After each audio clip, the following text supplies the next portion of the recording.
ఈనాటి లోతైన విశ్లేషణకు స్వాగతం. ఈరోజు మనం చాలా ఆసక్తికరమైన ఒక అంశాన్ని మాట్లాడుకోబోతున్నాం. ఖచ్చితంగా. ఇది బహుశా ప్రతి ఒక్కరినీ లోతుగా ఆలోచింపజేసే అంశం కూడా. అవును, అదేంటి అంటే దానగుణం ముసుగులో దాగి ఉన్న అత్యాశ. మనం సమాజంలో గమనిస్తూ ఉంటాం. కొందరు చేసే పనులు పైకి చూస్తే చాలా నిస్వార్థంగా అనిపిస్తాయి. ఎంతో గొప్పగా అనిపిస్తాయి కూడా. నిజమే. దానం చేయడం లేదా ఇతరులకు సహాయం చేయడం అనేది అందరూ మెచ్చుకునే ఒక గొప్ప సద్గుణం. కాని నిజమైన నిస్వార్థమైన దాతృత్వానికి, కేవలం అహంకారాన్ని సంతృప్తిపరచుకోవడానికి చేసే ప్రదర్శనకు మధ్య ఒక సూక్ష్మమైన తేడా ఉంటుంది. సరిగా అదే. ఆ అత్యంత సూక్ష్మమైన తేడా ఏమిటి అనేది ఈరోజు మనం చాలా వివరంగా పరిశీలించబోతున్నాం. దీనికోసం మనం తీసుకున్న ఆధారాలు ఏవో సాధారణమైనవి కావు. మానవ మనస్తత్వం గురించి ప్రాచీన కాలం నుండి ఉన్న అత్యంత లోతైన గమనికలివి. అవును, ముఖ్యంగా ప్రాచీన తత్వశాస్త్రం, అలాగే బుద్ధుని బోధనల నుండి తీసుకున్న పత్రాలు ఇవి. ఇతరులకు పెట్టడం అనే ఒక మంచి పనివెనుగా మనిషి స్వార్థం ఎంత చాకచక్యంగా దాక్పుంటోందో ఈ గ్రంథాలు చాలా స్పష్టంగా వివరిస్తున్నాయి. పైకి గొప్ప దాతలుగా కనిపించే కొందరి ప్రవర్తన వెనుక ఉన్న అసలైన మానసిక స్థితిని అర్థం చేసుకోవడమే ఈ చర్చ ప్రధాన ఉద్దేశ్యం. అంతేకాకుండా మనం చేసే పనుల వెనుక ఉన్న నిజమైన ఉద్దేశ్యాన్ని మనమే లోతుగా ప్రశ్నించుకునేలా చేయడం కూడా. సరే, ఈ అంశాన్ని మొదలుపెడదాం. ఈ పత్రాలలో నేను చదువుతున్నప్పుడు నాకు మొదటగా కనిపించిన పదం సంవిభాగశీలత. సంవిభాగశీలత, అవును. అంటే తన వద్ద ఉన్నది ఇతరులతో పంచుకోవడం అనే ఒక గొప్ప లక్షణం. ఇది పైకి చాలా సాధారణమైన పదంగా అనిపిస్తుంది. కానీ దీని వెనుక ఉన్న అసలు అర్థమేమిటి? చూడండి, ఈ పదాన్ని మనం చాలా జాగ్రత్తగా అర్థం చేసుకోవాలి. ప్రాచీన తత్వశాస్త్రం ప్రకారం సంవిభాగశీలత అనేది మానవ పరిణామానికి అత్యంత అవసరమైన సద్గుణాలలో ఒకటి. సమాజ శ్రేయస్సుకు కూడా కదా? ఖచ్చితంగా. తన దగ్గర ఉన్న వనరులను లేదా ఆహారాన్ని కేవలం తానొక్కడే అనుభవించకుండా ఇతరులతో పంచుకోవాలనే ఒక స్వచ్ఛమైన భావన ఇది. ఒక మనిషి తన అవసరాలను దాటి సాటి మనిషి గురించి ఆలోచించే అడుగు ఇది. అది నిజంగా ఒక గొప్ప. కానీ ఇక్కడే ఒక విషయముంది. ఈ ఆధారపత్రాలు ఒక అద్భుతమైన మానసిక కోణాన్ని బయటపెడుతున్నాయి. దానం లేదా పంచుకోవడం అనే ఈ గొప్ప ముసుగులో కొందరు మనుషులు తమ సొంత కోరికలను తీర్చుకోవడానికి నలుగురిని పిలిచి భారీ విందులు ఏర్పాటు చేస్తుంటారు. అంటే వారు పైకి ఇతరులకు పంచుతున్నట్లు కనిపిస్తారు. కాని లోపల ఆ పంచుకోవడం వెనుక ఒక రకమైన తీరని అత్యాశ దాగి ఉంటుంది. ప్రాచీన పత్రాలలో దీనిని ఉపక్కిలేశ అని పిలిచారు. ఉపక్కిలేశ అంటే మనసులో దాగి ఉన్న మలినం లేదా ఒక విధమైన కల్మషం అని చదివాను. అవును, సరిగ్గానే చదివారు. అంటే ఒక మంచి పని చేస్తున్నప్పుడు కూడా మనసులో కల్మషం ఎలా ఉంటుంది? దీన్ని కొంచెం వివరంగా చెప్పగలరా? తప్పకుండా. ఈ ఉపకిలేశ అనేది పైకి ఒక సద్గుణంలా ఎంతో కాంతివంతంగా మెరుస్తుంది. కాని దాని మూలంలో తమ సొంత ఇంద్రియ సుఖాల పట్ల ఉన్న మోజు ఉంటుంది. ఇంద్రియ సుఖాల పట్ల మోజు అంటారా? అవును. సమాజంలో తమకు దక్కే గుర్తింపు పట్ల ఉన్న ఆరాటం ఉంటుంది. ఉదాహరణకు, ఎవరైనా ఒక ఊరిలో అందర్నీ పిలిచి ఒక పెద్ద విందు ఏర్పాటు చేశారనుకుందాం. అక్కడ అందరికీ భోజనం పెడుతున్నారు కదా అని మనం దాన్ని ఒక గొప్ప దానంగా అనుకుంటాం కదా. కాని ఆ విందు ఏర్పాటు చేసిన వ్యక్తి మనస్సులో తానొక గొప్ప నాయకుడిగా కనిపించాలి అనే కోరిక ఉంటుంది. తన దగ్గరున్న ఖరీదైన వస్తువులను అందరూ చూసి ఆశ్చర్యపోవాలి అని అనుకోవడం. ఖచ్చితంగా. తన గొప్పతనాన్ని అందరూ కీర్తించాలి అనే తపన ఉంటుంది. అంతేకాకుండా ఆ ఉత్సవ వాతావరణంలో తాను రుచికరమైన భోజనాన్ని ఆస్వాదించాలనే కోరిక కూడా ఉంటుంది. ఓహో, అంటే తన స్వంత ఆనందం కోసం చేసుకునే వేడుకను ఇతరులకు చేస్తున్న దానం కింద లెక్క కట్టడమన్నమాట. అవును. దీనిని దానం లేదా పంచుకోవడమనే ముసుగులో దాగి ఉన్న అత్యాశగా మనం అర్థం చేసుకోవాలి. ఇక్కడే నాకొక పెద్ద సందేహం వస్తోంది. బయట నుండి చూసేవారికి ఇది చాలా కన్ఫ్యూజింగ్గా ఉంటుంది కదా? ఎలాగంటే? అంటే ఒకరు నిజంగానే హృదయపూర్వకంగా ఆకలితో ఉన్నవారికి పంచుతుంటారు, మరొకరు తమ గొప్ప కోసం పంచుతుంటారు. ఇద్దరు విందులిస్తున్నారు, ఇద్దరూ ఆహారాన్ని పంచుతున్నారు. నిజమే. మరి ఈ రెండింటి మధ్య ఉన్న ఆ సన్నని గీతను మనం ఎలా గుర్తించాలి? నిజమైన దానానికి ఈ ప్రదర్శనకు మధ్య ఉన్న అసలైన మానసిక వ్యత్యాసాన్ని ఈ పత్రాలెలా వివరిస్తున్నాయి? ఆ వ్యత్యాసాన్ని అర్థం చేసుకోవాలంటే ఆ పని వెనక ఉన్న అసలు ఉద్దేశాన్ని మనం నిశితంగా పరిశీలించాలి. బుద్ధుని బోధనల ప్రకారం నిజమైన దానం వెనక కరుణ లేదా విడిచిపెట్టే గుణం అయిన త్యాగ ఎల్లప్పుడూ ఉంటాయి. కరుణ అంటే ఇతరుల అవసరాన్ని చూసి చలించిపోవడం, అలాగే త్యాగ అంటే వస్తువుల మీద ఉన్న మమకారాన్ని వదిలేయడం. అంటే ఎదుటివారి అవసరాన్ని తీర్చాలనే నిస్వార్థమైన కోరిక ఇది. మరి మాయాదానం విషయానికి వస్తే ఈ మాయాదానం వెనుక కేవలం ఇంద్రియ సుఖాల పట్ల ఆసక్తి, అలాగే సామాజిక అహంకారం మాత్రమే ఉంటాయి. దీన్ని ఎలా గుర్తించాలంటే, నిజమైన దానంలో దాత యొక్క దృష్టి అంతా తీసుకునేవారి అవసరాలపైన ఉంటుంది. అంటే వారి ఆకలి తీరిందా లేదా, వారు సంతోషంగా ఉన్నారా లేదా అనే దానిపైన మాత్రమే ఉంటుంది. సరిగ్గా చెప్పారు. అదే మాయాదానంలో దృష్టి అంతా ఆ కార్యక్రమం ఎంత గొప్పగా జరిగింది, తాను ఆ కార్యక్రమానికి కేంద్ర బిందువుగా ఎలా ఉన్నాను అనే దానిపైన మాత్రమే ఉంటుంది. అంటే పంచుతున్న వస్తువు కంటే పంచుతున్న విధానం ద్వారా వచ్చే కీర్తిపైనే వారి ఏకాగ్రత ఉంటుందన్నమాట. అవును, వాళ్లకు వాళ్ల ప్రదర్శనే ముఖ్యం. అంటే తాను ఇస్తున్నాను అనే భావన కంటే తాను ఇస్తున్నానని అందరూ అనుకోవాలి అనే దానిపై ఎక్కువ దృష్టి పెడతారు. ఇది వాస్తవానికి ఇతరులతో వారు మాట్లాడే తీరులో కూడా చాలా స్పష్టంగా కనిపిస్తోందని ఈ పత్రాలలో ఉంది. అవును, ప్రాచీన పత్రాలలో ఈ విషయం మీద లోతైన గమనికలున్నాయి. నిజమైన దాతలు ఎప్పుడూ దానం చెయ్యని ఇతరులను విమర్శించరు అని చలువాను. ఈ పాయింట్ నాకు చాలా ఆసక్తికరంగా అనిపించింది. అది మానవ స్వభావాన్ని బట్టబయలు చేసే చాలా కీలకమైన విషయం. నిజమైన దాతలు తాము దానం చేస్తున్నాం కదా అని ఏమాత్రం గర్వపడరు. అలాగే తమలాగా దానం చేయని వారిని చూసి ఎన్నడూ విమర్శించరు. వారు ఎప్పుడూ ఒక రకమైన మానసిక సమతుల్యతతో ఉంటారు అంటారు. అవును, ఎవరి పరిస్థితులు వారివి అని అర్థం చేసుకుంటారు. కాని అహంకారంతో దానం చేసేవారిని ప్రాచీన తత్వశాస్త్రంలో మాన అంటే విపరీతమైన గర్వం ఉన్నవారిగా వర్ణించారు. మాన అంటే గర్వం. అవును, వీరు ఎవరైతే కొంచెం పొదుపుగా ఉంటారో లేదా తమలాగా భారీ విందులు చేయరో వారిని తీవ్రంగా విమర్శిస్తారు, నలుగురిలో అవమానిస్తారు కూడా. చూసారా, నేను నా స్థాయికి తగ్గట్టు ఇంత ఖర్చు పెట్టి అందరికీ పెడుతున్నాను, వాళ్లు మాత్రం పిసినారుల్లా ప్రవర్తిస్తున్నారు అని ఎగతాళి చేస్తారు. అదే, ఇది వారిలోని అహంకారానికి ప్రత్యక్ష నిదర్శనం. నిజానికి వారు తమ గొప్పతనాన్ని ఇతరులను తక్కువ చేయడం ద్వారా మరింతగా ప్రదర్శించుకోవాలని చూస్తారు. ఇది వినడానికి నిగండా చాలా విచిత్రంగా ఉంది. ఒక మంచి పని చేస్తూనే అదే పని ద్వారా తమలో అంతటి అహంకారాన్ని పెంచుకోవడం అనేది ఒక పెద్ద మానసిక వైరుధ్యం. అవును, ఒక రకమైన గందరగోళమిది. మరి ఇలా అహంకారంతో ఇతరులను కించపరుస్తూ చేసే మాయాదానం వల్ల భవిష్యత్తులో వారికి ఎలాంటి సామాజిక మరియు ఆర్థిక ఫలితాలు ఎదురవుతాయో కూడా ఈ ఆధారాలలో చాలా వివరంగా రాశారు కదా. అవును, మనం దీన్ని కేవలం నైతిక కోణం నుండే కాకుండా సామాజిక ఆర్థిక కోణాల నుండి కూడా చూడాలి. సామాజిక కోణమంటే స్నేహాల గురించి కదా. ఖచ్చితంగా. నిజమైన దానం వల్ల సమాజంలో అత్యంత అర్థవంతమైన బంధాలు ఏర్పడతాయి. ప్రాచీన గ్రంథాలలో ఈ బంధాన్ని ఒక అద్భుతమైన పదంతో వర్ణించారు. అదే కళ్యాణమిత్రత. కళ్యాణమిత్రత అంటే ఒక గొప్ప స్నేహం. అవును, భౌతిక లాభాపేక్ష లేని స్నేహబంధం. ఇది జీవితాంతం నిలిచి ఉంటుంది. కానీ మాయాదానం వల్ల కేవలం ఆ విందులు, ఆర్బాటాలు, ఆ ఖర్చు ఉన్నంతవరకే చుట్టూ చేరే నకిలీ స్నేహితులొస్తారు. ఆర్థికంగా చూసుకుంటే నిజమైన దాత తన వనరులను చాలా ప్రణాళికాబద్ధంగా, నిజంగా అవసరమైన చోట మాత్రమే ఉపయోగిస్తాడు. కాని మాయాదానం చేసే వ్యక్తి కేవలం తన గొత్త కోసం, తన అహంకారాన్ని సంతృప్తిపరుచుకోవడం కోసం వనరులను విచక్షణ లేకుండా ఖర్చు చేస్తాడు. అంటే భవిష్యత్తు గురించి ఆలోచించడన్నమాట. ఆలోచించడు.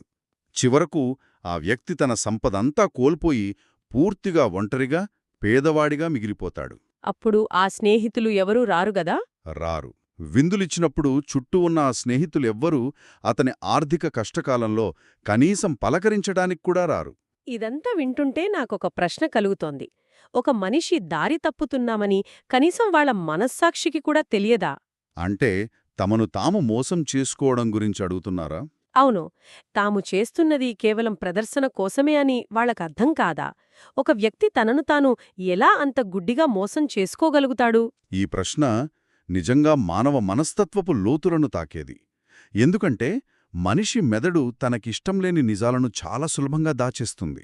ప్రాచీన తత్వశాస్త్రం ప్రతాడు దీనిని ఏమంటారు? ఈ మానసిక స్థితిని సంపజన్న లేకపోవడమంటారు. సంపజన్న అంటే స్పష్టమైన అవగాహన కదా. అవును, ప్రతీక్షణం తనను తాను స్పష్టంగా గమనించుకోగలగడం, తన ఆలోచనల వెనుక ఉన్న నిజమైన ఉద్దేశ్యాన్ని తాను తెలుసుకోగలగడం. ఈ అవగాహన లోపించినప్పుడు మనిషి తన కోరికలను, ఇంద్రియ సుఖాలను పంచుకోవడమనే సద్గుణం ముసుగులో దాచేస్తాడు.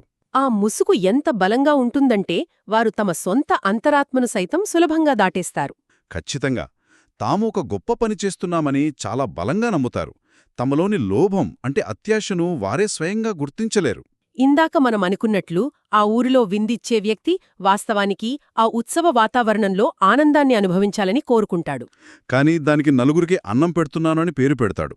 ఈ విధంగా అతను తన అత్యాశను సామాజిక అంగీకారం ఉన్న ఒక గొప్ప పని ద్వారా తీర్చుకుంటాడు. ఆ భ్రమలో అతను ఎంతగా కూరుకుపోతాడంటే తనలోని ఆ స్వార్థాన్ని ఎవరైనా ఎత్తిచూపినా అంగీకరించలేని స్థితికి చేరుకుంటాడు. అవును, వాళ్లకు అది స్వార్థమని అస్సలనిపించదు. అంటే వారు తమ ఉద్దేశ్యాలను ఎంతగా సమర్థించుకుంటారంటే తమ లోపల ఉన్నది స్వార్థం అని గ్రహించే స్థితిలో వారు అస్సలు ఉండరు. తమకు తామే కళ్ళు గంతలు కట్టుకుని ప్రయాణించడం లాంటిదిది. సరిగ్గా చెప్పారు. మరి ఇటువంటి బంధాలు కేవలం విందులు వినోదాల మీదే ఆధారపడి ఉంటాయి కదా. డబ్బు అయిపోగానే ఈ బంధాలు ఎలా ముగిసిపోతాయనేది కూడా ఈ ఆధారాలలో ఎలా వివరించారో ఒకసారి గమనిద్దాం. ఇటువంటి బంధాలను ప్రాచీన పత్రాలలో ఆమిస పూజ అని చాలా స్పష్టంగా వర్ణించారు. ఆమిస పూజ అంటే కేవలం భౌతికమైన వస్తువులు విందుల ఆధారంగా ఏర్పడే సంబంధం. అవును, ఇవి ఎప్పుడు తాత్కాలికమే. ఆ వ్యక్తి తాను గొప్ప దాతనని భ్రమపడి తన వనరులన్నింటినీ ప్రతిరోజూ విందుల కోసం ఖర్చు చేస్తూ ఉంటాడు. అతనికి ఆ సమయంలో తన చుట్టూ ఎంతోమంది ఆత్మీయులైన స్నేహితులున్నారని చాలా గర్వంగా ఉంటుంది. కాని సంపాదనపై దృష్టి పెట్టకపోవడం వల్ల ఆ డబ్బు క్రమంగా హరించుకుపోతోంది. డబ్బు అయిపోగానే సహజంగానే ఆ భారీ విందులు ఆగిపోతాయి. విందులు ఆగిపోగానే ఆ ఆహారం రుచికి అలవాటు పడిన స్నేహితులు కూడా మెల్లగా ముఖం చాటేస్తారు కదా. ముఖం చాటేయడమే కాదు, అతని కలవడం కూడా మానేస్తారు. నిన్నటిదాకా చుట్టూ ఉన్నవాళ్లు ఏమయ్యారో కూడా తెలీదు. చివరకు ఆ వ్యక్తికి మిగిలేది అత్యంత భయంకరమైన ఒంటరితనం మాత్రమే. తాను ఏర్పరుచుకున్న ఆ గొప్ప స్నేహబృందమంతా కేవలం తన డబ్బు చుట్టూ మాత్రమే అల్లబడిందని తెలుసుకున్నప్పుడు అతనికి కలిగే మానసిక వ్యధ వర్ణనాతీతం. అవును, నిజమైన గుణం ప్రేమ ఆధారంగా ఏర్పడిన సంబంధాలు మాత్రమే కష్టకాలంలో నిలబడతాయి. భౌతిక ఆనందాలపై ఆధారపడినవి ఎప్పటికీ నిలబడవు అని ఈ పత్రాలు చెబుతున్నాయి. ఈ పత్రాలను చదువుతున్నప్పుడు నాకొక ఉదాహరణ చాలా ఆసక్తికరంగా అనిపించింది. అదే ప్రాచీన అంగుత్తర నికాయలో ప్రస్తావించిన వెలగపండ్ల చెట్టు ఉదాహరణ. అవును, అది చాలా గొప్ప ఉదాహరణ. ఇది వినడానికే చాలా సామాన్యమైనదిగా అనిపించినా సంపదను ఎలా వృధా చేస్తారనే దానికి ఇదొక అద్భుతమైన రూపకం. ఒక వ్యక్తి అడవికి వెళ్లి వెలగపండ్లతోసం చెట్టును చాలా బలంగా ఊపుతాడు. ఆ చెట్టును అలా ఆత్రంగా ఊపడం వల్ల కొన్ని పండ్లు మాత్రమే అతని చేతికందుతాయి. మిగతా పండ్లన్నీ నేలరాలి మట్టిపాలై పాడైపోతాయి కదా. అంటే తనకు కావలసిన దానికంటే ఎక్కువ ఆశించి ఏ ప్రణాళిక లేకుండా వ్యవహరించి మొత్తం వనరులను ఎలా నాశనం చేస్తాడో ఈ ఉదాహరణ అద్భుతంగా వివరిస్తోంది. ఈ ఉదాహరణలో దాగి ఉన్న లోతైన అర్థం గురించి ఇంకొంచెం విశ్లేషిద్దాం. తప్పకుండా. ఆ వ్యక్తికి వాస్తవానికి కావలసింది తన ఆకలి తీర్చుకోవడానికి కొన్ని పండ్లు మాత్రమే. దానికతను ఒక కర్ర తీసుకుని నెమ్మదిగా తనకు కావలసినవి మాత్రమే తీసుకోవచ్చు. కాని ఆతృతతో ముందుచూపు లేకుండా చెట్టు మొత్తాన్ని విపరీతంగా ఊపేస్తాడు. ఆ క్రమంలో ఏ పండ్లునూ వదిలిపెట్టడు. చేతికొచ్చినవి తింటాడో, కిందపడి పాడైపోయినవి అటు అతనికి పనికిరావు, ఇటు ఇతరులకు పనికిరాకుండా పోతాయి. ఇక్కడ ఆ వ్యక్తికి పండ్ల పట్ల ఉన్న ఆశ అతనిలోని విచక్షణను పూర్తిగా కప్పేసింది. సరిగ్గా అదేవిధంగా కొంత సంపద ఉన్న వ్యక్తి కేవలం తన గొప్పతనాన్ని ప్రదర్శించుకోవాలనే తొందరలో విచక్షణ లేకుండా ఖర్చు పెడతాడు. దీనివల్ల ఆ సంపద సరైన అవసరానికి ఉపయోగపడదు. మరి దీనికి పరిష్కారమేమిటి? నిజమైన దానానికి ఎప్పుడూ ప్రజ్ఞ తోడై ఉండాలి అని బుద్ధుని బోధనలు స్పష్టం చేస్తున్నాయి. ప్రజ్ఞ అంటే ఇక్కడ విచక్షణ లేదా జ్ఞానం అనుకోవచ్చా? అవును, జీవితం పట్ల ఉన్న లోతైన జ్ఞానం. ఎప్పుడు ఇవ్వాలి, ఎవరికి అవసరముంది, ఎంత ఇవ్వాలి అనే స్పష్టత ఆ దాతకుండాలి. ప్రజ్ఞలేని దానం ఎప్పుడూ ఇలాంటి వినాశనానికే దారితీస్తుంది. అంటే మనం చేసే దానంలో ఒక పద్ధతి, ఒక అవగాహన ఉండాలన్నమాట. కేవలం ఎవరో గొప్పగా చెప్పుకుంటారని అహంకారం కోసం ఇచ్చేది దానమనిపించుకోదు. అది కేవలం ప్రదర్శన మాత్రమే. అయితే ఈ జ్ఞానంతో చేసే దానం గురించి, అలాగే సంపదను ఎలా సమతుల్యంగా వాడుకోవాలో ఈ గ్రంథాలలో కొన్ని సూత్రాలున్నాయి కదా. ముఖ్యంగా సిగాలవాద సుత్త గురించి చదివినప్పుడు నేను నిజంగా ఆశ్చర్యపోయాను. సిగాలవాద సుత్త అనేది ఒక అద్భుతమైన మార్గదర్శి. వేల సంవత్సరాల క్రితమే ఆర్థిక ప్రణాళిక గురించి అంత స్పష్టంగా చెప్పడం నాకు చాలా అద్భుతంగా అనిపించింది. దాని గురించి కొంచెం వివరిస్తారా? అవును. జ్ఞానంతో చేసే దానం మాత్రమే మనిషిలోని అత్యాశను తగ్గిస్తుంది.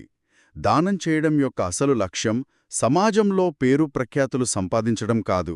మనలో ఉన్న అహంకారాన్ని కరిగించడం. సరిగ్గా చెప్పారు. ఈ క్రమంలో సంపదను ఎలా విభజించుకోవాలో సిగాలోవాద సుత్తులో చాలా ప్రాక్టికల్గా చెప్పబడింది. తన సంపాదనను 4 భాగాలుగా చేయాలి. 4 భాగాలు. వాటిని ఎలా ఉపయోగించాలి? అందులో ఒక భాగం తన రోజువారీ ఖర్చులకు, కుటుంబాన్ని పోషించుకోవడానికి వాడాలి. 2 భాగాలు తన వ్యాపారం లేదా వృత్తిని మరింత అభివృద్ధి చేసుకోవడానికి పెట్టుబడిగా పెట్టాలి. మరి 4వ భాగం? ఇక 4వ భాగం భవిష్యత్తులో వచ్చే కష్టకాలం కోసం ఖచ్చితంగా పొదుపు చేయాలి అని వివరిస్తుంది. నిజంగా అప్పట్లోనే ఎమర్జెన్సీ ఫండు గురించి ఆలోచించడమనేది మామూలు విషయం కాదు. మరి అలాగే ఆద్య సుత్తలో కూడా ఏం చెప్పారు? ఆద్య సుత్తులో సంపదను పొందడం వల్ల కలిగే నిజమైన ప్రయోజనాలను వివరించారు. తనను తాను పోషించుకోవడం, తన మీద ఆధారపడిన కుటుంబ సభ్యులను సుఖంగా ఉంచడం గురించి చెప్పారు. స్నేహితులను ఆదరించడం గురించి కూడా ఉంది కదా? అవును. అలాగే నిజమైన ఆపదలో ఉన్నవారికి, అర్హులైన వారికి మాత్రమే సహాయం చేయడం గురించి చాలా స్పష్టంగా చెప్పారు. ఇవన్నీ ఒక మనిషి ఆర్థిక జీవితాన్ని సమతుల్యంగా ఎలా జీవించాలో నేర్పుతాయి. కేవలం భావోద్వేగంతో కాకుండా ప్రజ్ఞతో సంపదను ఎలా వాడుకోవాలో ఇవి దారిచూపుతాయి. మనం ఇప్పుడుదాకా మాట్లాడుకున్నది గమనిస్తే మనం వేర్చుకున్న ముఖ్యమైన అంశాలు చాలా స్పష్టంగా అర్థమవుతున్నాయి. పంచుకోవడం లేదా దానం చేయడం అనేది ఎప్పుడూ కూడా మనం ఎంత పెద్ద విందు ఇచ్చామో లేదా ఎంత ఖర్చు పెట్టామో అన్న బాహ్య విషయాలపై ఆధారపడి ఉండదు. దానికి కొలమానం మనం పంచిన ఆ వస్తువుల విలువ ఎంతమాత్రం కాదు. మనం ఏ ఉద్దేశంతో ఆ పని చేశామో, ఎంతటి స్వచ్ఛతతో ఆ దానం ఇచ్చామో అన్నదే అత్యంత ముఖ్యమైన విషయం. ఈ పత్రాలలో నేను గమనించిన మరొక ముఖ్యమైన విషయమేమిటంటే, చెప్పండి. భిక్షువులు కూడా దానం స్వీకరించడానికి వచ్చినప్పుడు వాళ్లు చూసేది దాత మనసులోని ఈ స్వచ్ఛతనే అటకదా? మీరు చెప్పింది అక్షరాలా నిజం. ప్రాచీన కాలంలో భిక్షువులు దానం స్వీకరించడానికి ఇళ్లకు వెళ్ళినప్పుడు వారు ఆర్భాటాలను కోరుకోలేదు. అంటే వారికి రుచికరమైన పదార్థాలు ముఖ్యం కాదు. కాదు, ఒక నిరుపేద అత్యంత ప్రేమతో ఇచ్చే కొద్దిపాటి జావను లేదా సాధారణ ఆహారాన్ని కూడా వారు ఎంతో గొప్పగా స్వీకరించేవారు. ఎందుకంటే ఆ ఆహారం వెనక ఇవ్వాలనే తపన ఉంది. సంవిభాగశీలత అనే స్వచ్ఛమైన భావన ఉంది. అవును. కాని ఎవరైనా అహంకారంతో తమ సంపదను ప్రదర్శించాలనే ఉద్దేశ్యంతో భారీ విందులు ఏర్పాటు చేసి అందులో ఈ భిక్షువులకు ఆహారం పెట్టినా అక్కడ ఆహారం ఉంటుంది కాని ఆత్మ ఉండదు. జ్ఞానం లేని ఇటువంటి ప్రదర్శనలు అంతిమంగా శూన్యాన్ని మాత్రమే మిగులుస్తాయి. కేవలం వస్తువులను మన చేతుల్లో నుండి ఇతరుల చేతుల్లోకి బదిలీ చేయడం మాత్రమే దానమనిపించుకోదు. ఆ ప్రక్రియలో మనం మనసులో గూడు కట్టుకున్న అత్యాశను కూడా వదిలించుకోగలగాలి. అలా వదిలించుకోలేని పక్షంలో ఆ దానం కేవలం ఒక సామాజిక లావాదేవీలాగా మిగిలిపోతుంది తప్ప మనిషి అంతర్గత ఎదుగుదలకు ఏమాత్రం ఉపయోగపడదు. నిజమే. ఇది ప్రతి ఒక్కరూ ఆలోచించాల్సిన విషయం. ప్రాచీన పత్రాలలో దాగియున్న ఈ విశేషాలు మన రోజువారీ ఆధునిక జీవితాలకు కూడా ఎంతగానో వర్తిస్తాయని నాకనిపిస్తోంది. మనం చేసే ప్రతి పని వెనుక ఉన్న మన ఉద్దేశ్యాన్ని నిరంతరం గమనించుకోవాల్సిన అవసరాన్ని ఈ చర్చ మనకు గుర్తుచేస్తోంది. ఖచ్చితంగా. ఒక ఆత్మపరిశీలనకు ఇది మంచి నాంది. ఈ లోతైన విశ్లేషణను ముగించే ముందు వినేవారందర్నీ ఒక ఆలోచనలోకి నెట్టే ఒక ప్రశ్నను నేనడగాలనుకుంటున్నాను. ఈరోజు మనం సమాజంలో చూస్తున్న చాలా దానధర్మాలు, పెద్ద పెద్ద సేవా కార్యక్రమాలు నిజంగా నిస్వార్థమైనవా? లేక ఎవరికీ కనిపించని, బహుశా వాళ్లకు కూడా కనబడని అహంకారాన్ని సంతృప్తిపరిచే ప్రదర్శనలా? ఎప్పుడైనా మనం ఇతరులకు ఏదైనా ఇస్తున్నప్పుడు మన మనస్సులో నిజంగా ఉన్నది ఆ సాటి మనిషి పట్ల ఉన్న కరుణ, లేక సమాజం నుండి గుర్తింపు పొందాలనే ఆరాటమా అని ఒక్క క్షణం ఆగి మనల్ని మనం ప్రశ్నించుకుంటే ఎలా ఉంటుంది? ఈ ఆత్మపరిశీలన మనల్ని మరింత మెరుగైన మనుషులుగా తీర్చిదిద్దుతుంది. ఈ ఆలోచనతో ఈనాటి లోతైన విశ్లేషణను ముగిద్దాం. విన్నందుకు ధన్యవాదాలు.